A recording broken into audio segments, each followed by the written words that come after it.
In a packed courtroom, 16-year-old Jamal Carter, a boy with no family, stares into the judge's eyes and whispers, "You're my mom." The room freezes. A secret buried for years unravels, threatening to shatter lives. Can truth mend broken bonds, or will it destroy everything? Subscribe request. If this story grips you, hit that subscribe button and join our community for more heart-pounding tales. The courtroom in downtown Atlanta buzzed with the low hum of anticipation. Rows of wooden benches creaked under the weight of spectators, reporters, and curious locals who'd heard about the case. A 16-year-old foster kid, Jamal Carter, facing charges for stealing a car and joyriding through the city. It wasn't a high-profile case, not the kind that made national headlines, but the rumor of Jamal's defiance, his sharp tongue, and his refusal to plead guilty had drawn a crowd. At the front of the room, Judge Evelyn Harper presided, her black robe crisp, her face a mask of practiced neutrality. She was 42, known for her fairness but also her no-nonsense rulings. Her dark hair was pulled back tightly, and her hazel eyes scanned the room with the precision of someone who'd seen every trick in the book. Jamal sat at the defendant's table, his hands clasped tightly in front of him. He was tall for his age, lanky, with skin the color of rich coffee and eyes that seemed to carry too much for a boy so young. His public defender, a weary man named Harold Grayson, shuffled papers beside him, muttering about plea deals. Jamal ignored him. His gaze was fixed on Judge Harper, not with fear or defiance, but with something else, something unreadable. The bailiff called the court to order, and the murmurs died down. "Mr. Carter," Judge Harper began, her voice steady but firm, "you've been charged with grand theft auto and reckless endangerment. How do you plead?" Jamal stood, his cheap suit slightly too big, the sleeves slipping over his wrists. He didn't look at the prosecutor or the crowd. He looked straight at the judge. "Not guilty," he said, his voice clear, almost too loud for the quiet room. A few spectators shifted in their seats, expecting a routine hearing. But then Jamal leaned forward, his hands gripping the edge of the table, and said, "You're my mom." The courtroom gasped. It was a collective inhale, sharp and sudden, like the air had been sucked out of the room. Judge Harper's pen froze, midair hovering over her notes. Her face didn't change, but her eyes flickered, just for a moment, with something raw. The prosecutor, a wiry man named Paul Whitaker, coughed, caught off guard. Harold Grayson's mouth fell open, his papers forgotten. Whispers erupted from the back, a wave of shock rippling through the crowd. "Order." Judge Harper snapped, her gavel striking the bench with a crack that silenced the room.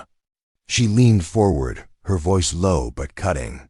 "Mr. Carter, you will address this court with respect and stick to the matter at hand. Do you understand?" Jamal didn't flinch. "I know who you are, Evelyn Marie Harper. You left me 16 years ago. I've been looking for you my whole life." The whispers turned into a low roar. Reporters scribbled furiously, their pens scratching like insects. A woman in the back row gasped so loudly it echoed. Judge Harper's jaw tightened, and for the first time in her career, she seemed momentarily at a loss. She raised her gavel again, but didn't strike it. Instead, she said, "This court will take a 15-minute recess." As the bailiff ushered people out, Jamal's words hung in the air like smoke. Evelyn Harper disappeared through the door to her chambers, her robe trailing behind her like a shadow. The crowd spilled into the hallway, buzzing with theories. Was the kid delusional? Was it a stunt to delay the case? Or could there be truth to his claim? In her chambers, Evelyn sat at her desk, her hands trembling slightly as she poured a glass of water. She hadn't expected this, not here, not now, not ever.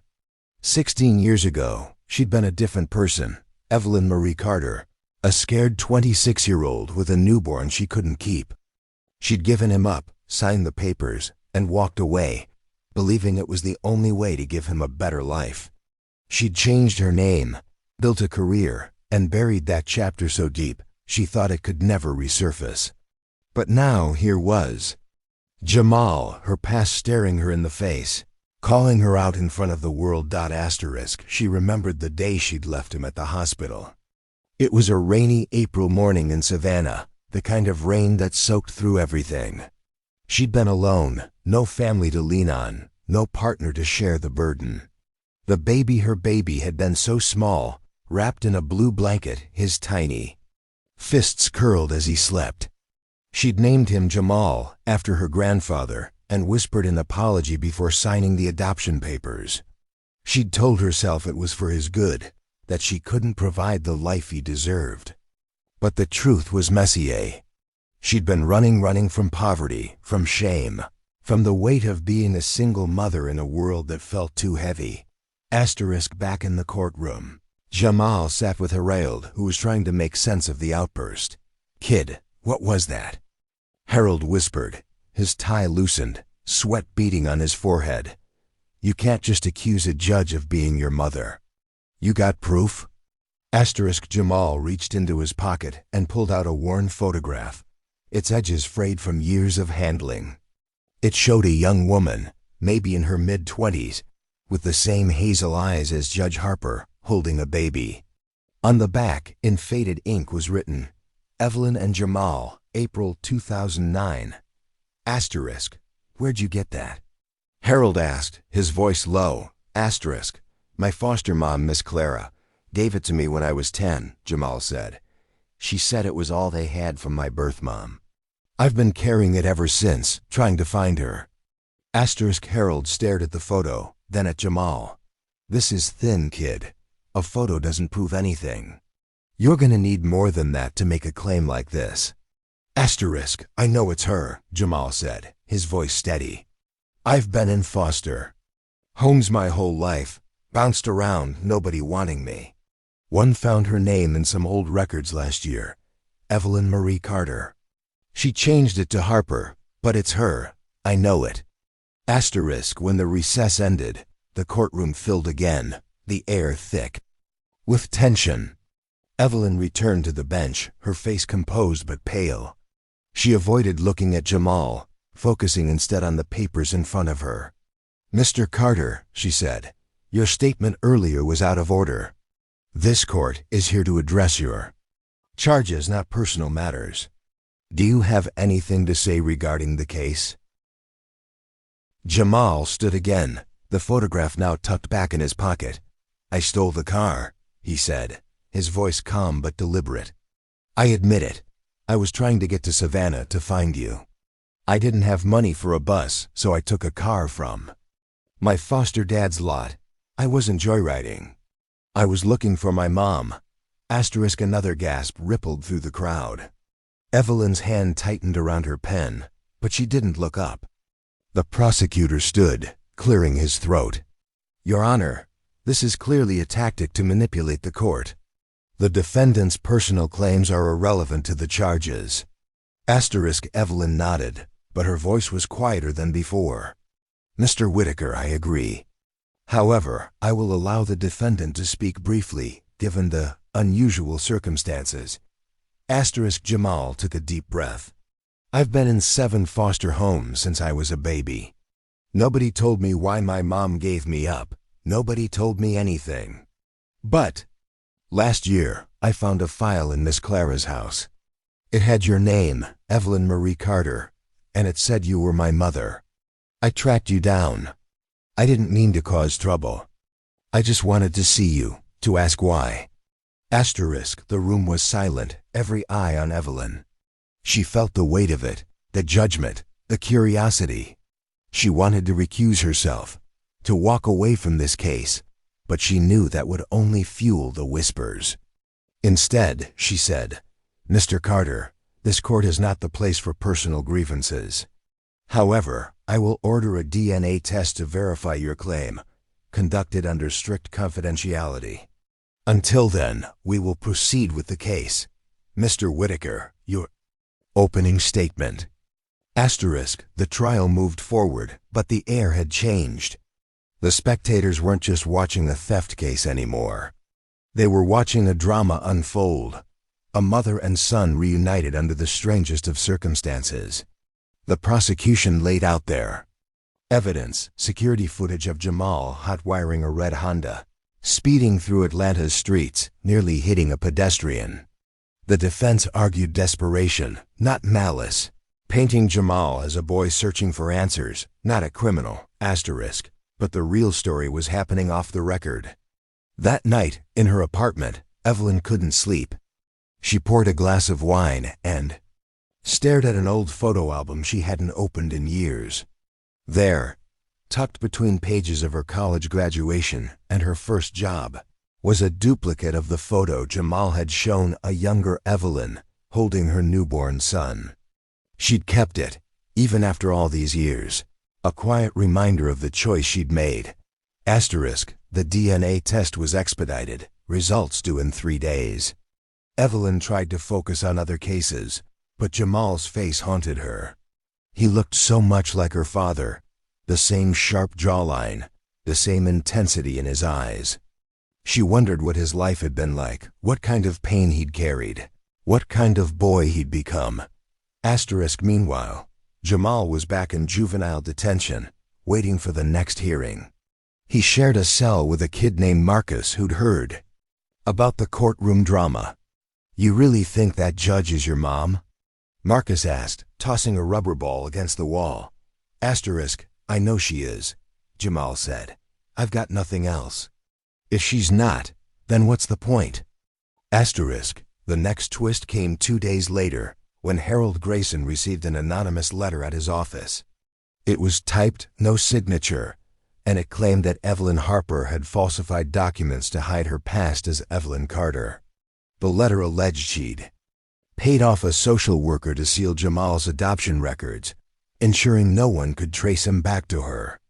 Harold hesitated, knowing the letter could be a fake, but he showed it to Jamal. Asterisk, "If this is true," Harold said, "it could change everything. But it's risky. Accusing a judge of corruption without proof could tank your case." Asterisk, Jamal read the letter, his hands steady. "Do it," he said. "File it. I want the truth, no matter what." Asterisk, at the next hearing, Harold presented the letter to the court, requesting an investigation into Evelyn's past. The crowd erupted again, and this time, Evelyn's composure cracked. "This is outrageous," she said, her voice rising. "These are baseless accusations, and I will not have this court turned into a circus." Asterisk, but the damage was done. The media seized the story, headlines screaming, "Judge accused of hiding past as teen defendant's mother." Evelyn was forced to recuse herself, and a new judge, an older man named Richard Tate, took over. The DNA results came back the same day, confirming what Jamal had known all along. Evelyn Harper was his biological mother. Asterisk, the revelation sent shockwaves through Atlanta. Evelyn issued a public statement, admitting she'd given up a child years ago but denying any wrongdoing with the adoption records. She claimed she'd acted in the best interest of her son, believing he'd have a better life without her. But the anonymous letter had planted seeds of doubt, and reporters dug deeper, uncovering old records that suggested Evelyn had indeed paid a social worker to expedite the adoption and seal the file. Asterisk, the case took a darker turn when a woman named Clara Thompson, Jamal's former foster mother, came forward. Clara was in her 60s, frail but fierce, with a voice that carried years of regret. She testified that she'd received the photo of Evelyn and Jamal from a social worker who'd hinted at a cover-up. "I kept it for Jamal," Clara said, her eyes wet. "I thought he deserved to know where he came from. But I never imagined it would lead to this." Asterisk, as the trial continued, Jamal's story began to shift public opinion. He wasn't just a car thief anymore. He was a boy who'd fought to find his mother, who'd endured a system that failed him. Protesters gathered outside the courthouse, holding signs that read, justice for Jamal, and family over secrets. Evelyn, meanwhile, faced her own reckoning. Her career was unraveling, her reputation tarnished. She hired a lawyer, a sharp woman named Denise Rivera, who argued that Evelyn's actions were those of a desperate young mother, not a corrupt official. But the court of public opinion was less forgiving. Evelyn started receiving threats. Her address leaked online, her mailbox stuffed with hate letters. In a private moment, Evelyn visited Jamal in detention. It was the first time they'd spoken outside the courtroom. The room was small gray, with a single table between them. Jamal looked at her, not with anger, but with a quiet ache. "Why didn't you want me?" he asked. Evelyn's throat tightened. "I was young, Jamal. I was alone. I thought I was giving you a chance at something better." "You gave me up," he said, his voice breaking. "I spent my life thinking I wasn't good enough." They sat in silence, the weight of 16 years between them. Evelyn reached for his hand, but he pulled away. "I don't know if I can forgive you," he said. "But I needed you to know I found you." The trial's final twist came when the anonymous letter source was revealed. Paul Whitaker, the prosecutor. He'd sent it to discredit Evelyn, hoping to force her recusal and secure a conviction against Jamal. Whitaker had political ambitions, and a high-profile win against a troubled teen would boost his campaign for district attorney. But his plan backfired when a whistleblower from his office leaked emails proving his scheme. Whitaker was disbarred, and the case against Jamal was dismissed due to prosecutorial misconduct. In the end, Jamal was released, but his story didn't end with a tidy resolution. He and Evelyn began meeting weekly, trying to rebuild something neither could name. It wasn't love, not yet, but it was a start. Evelyn stepped down from the bench, her career too damaged to salvage, and started working with a nonprofit for foster kids hoping to make amends. Jamal enrolled in a trade school, learning to fix cars, the irony not lost on him. The story of the boy who found his mother in a courtroom spread across the country. A tale of loss, truth, and the messy edges of family. It wasn't a fairy tale, but it was real, and for Jamal and Evelyn, that was enough. Closing request, 50 words. Thanks for diving into Jamal and Evelyn's story. We'd love to hear from you. Where are you watching from? Drop your city or state in the comments below, and let's see how far this story has reached across the USA.